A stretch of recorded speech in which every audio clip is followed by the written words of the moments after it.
So, and it's really cool to see more Pomme players. Alright, so it looks like we're going to be going on to Ethereal, or I guess not Ethereal Gates, the Frozen Gates here for Game 1.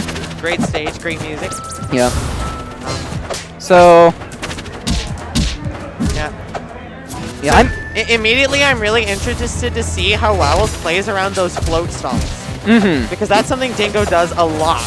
And just stalling in the air, mixing up the landing with float.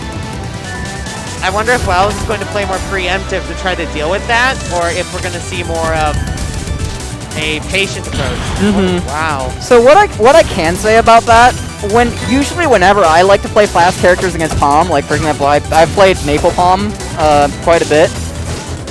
Usually what I like to do is just take advantage of my mobility on the ground. You know, in w0wells' case, you set up a slipstream on the ground, and then just wait until they land, and that's when you dash up to them, right? Because if you're trying to predict when the Pomme is going to land on you, they have so many timings. It's never going to happen, right? Yeah. So either you rush up to meet them, which I don't know if w0wells is going to be doing that as much. I think that's generally the safer option. Wait on the ground, wait until they have to land, and then meet them there. Yeah. And that's usually your best approach. And already seeing a very even game. w0wells taking a slight lead here, but these two kind of traded the first stock, and great parry there. Yeah, and that's going to be an upbeat for your troubles. w0wells up with a stock lead right now. So far, Dingo just hasn't really been able to put up much of an offense. I do think that's just one of Pomme's general weaknesses as a whole. You've got dash attack, but that's about your only real strong approach option, you know? Yeah, it's like either that or some approaching float aerials, but even then, you're not exactly approaching very quick if you're using float aerials, you know? Yeah, and Dingo's main saving grace on the approaches seems to be those platforms. Just trying to do some tricky waveland stuff. Mixing up the flat drop. That seems to be the idea, but w0wells just not biting and not approaching that Pomme.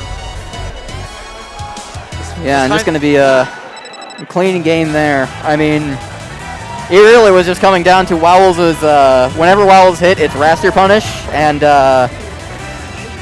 Dingo, on the other hand, wasn't really getting as many openings there. So yeah, this is going to be tough. We'll have to see if Dingo can come up with anything tricky to get more openings. Yeah, just finding a way to kind of force his way in, I think. Well, this is an interesting stage choice if you're trying to get in. Yeah, I feel like w0wells has a big advantage in the patient game here, so I'm very interested to see how Dingo makes use of this stage. Yeah. I mean, maybe you can have a better chance of baiting Wrastor into your own attacks here, but that's not exactly how Game 1 went. Yeah. So, I don't know. This will be interesting to see. And of course, there could be some player matchup related reason to pick here as well. Yeah, very true. Again, both of these players are STL, so I'm sure both have played each other a lot, but wow, great catch. Dingo just going straight to the wall, and w0wells just completely shutting it down. When you're in that note field, you definitely need to mix up how you move so that they can't just catch you out of it. Because it is so dangerous for Pomme. Oh boy. Wasn't there a patch change about the note field? Yes. The most recent patch? Yeah, so now whenever Pomme uppies into their note field, it will disappear after a little bit, and it'll go on a short 5-second cooldown.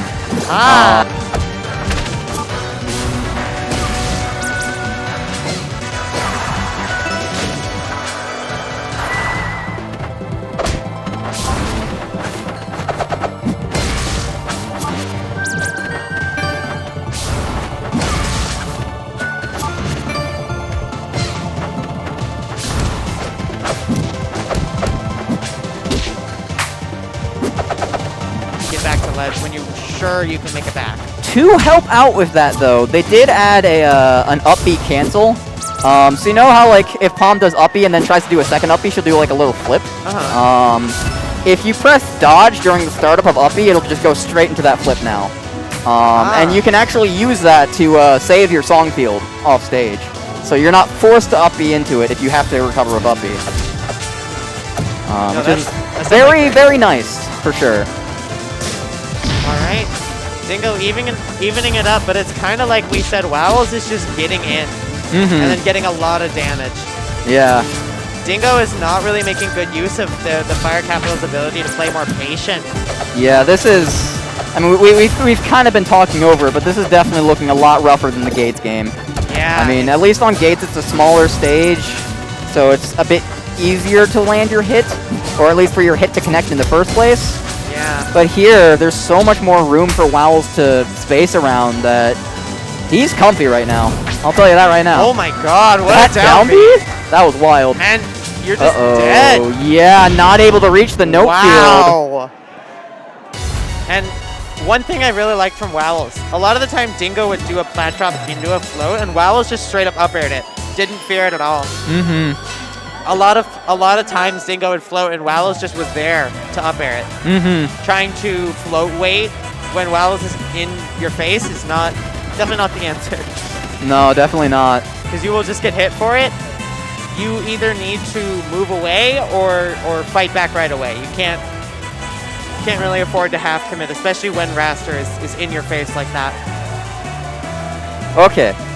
Sorry, I was looking at my phone. I'm a bad commentator, but I was curious, well, like how we got here, because I was playing a set while these other sets happened off stream. Dudes beat Foxtrot, and Dingodial beat Save. So, yeah, Save beat Turbo in losers, and then Dingodial beat Save in losers, and now w0wells and Dingodial are playing. So the entire SDL carpool just had a conflict in losers there. That's kind of funny. Hey, I got upset by Dingo in round 1. True. They have themselves to blame. Yeah, if they don't want conflict, they should stop beating people who are seated higher than them. Yeah, making them go to commentary. Yeah.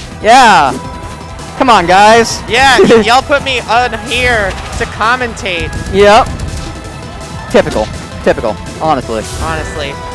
This is what I get for oh no, and Dingodial getting a down smash for his troubles. That's gonna be rough. It's me! Ah! Hello! Get him out of here! Not in my Rivals of Aether set. It's all good. Alright, so... Yeah, and yet again, Dingo just side... Oh! Okay. Nice. I didn't get a chance to say it. I know that Dingo says that this is arguably Pomme's best stage. I like this counter pick a lot more. It's still a big stage for sure, but it's very flat, so you don't have to worry about, like, you know, Fire Capital platforms to catch Wrastor on, right? Yeah. And when you do manage to hit them, Pomme kills so fast here. Yeah. But so does Wrastor. Yeah, the juggles from Pomme are definitely insanely deadly on this stage. You can use the platform for extensions, just keep you in the air, but we kind of need to see those actually come out for Dingo to win this game. Yeah. So rough, because now Dingo is on the recipient end of these insane juggles, and w0wells just waiting for those float aerials. Yeah. Ooh, yeah. That is going to be it. w0wells 3-0 over Dingodial. Yeah. And if assuming I'm reading bracket right, I might have to leave commentary again to go play Dukes. Good luck. Yeah, I'm assuming that's what's going to happen. I'm going to wait for someone to confirm that for me. I don't want to speak too soon. But, yeah. That might be happening. No, that was That's correct? All right. So I'm going to be departing commentary once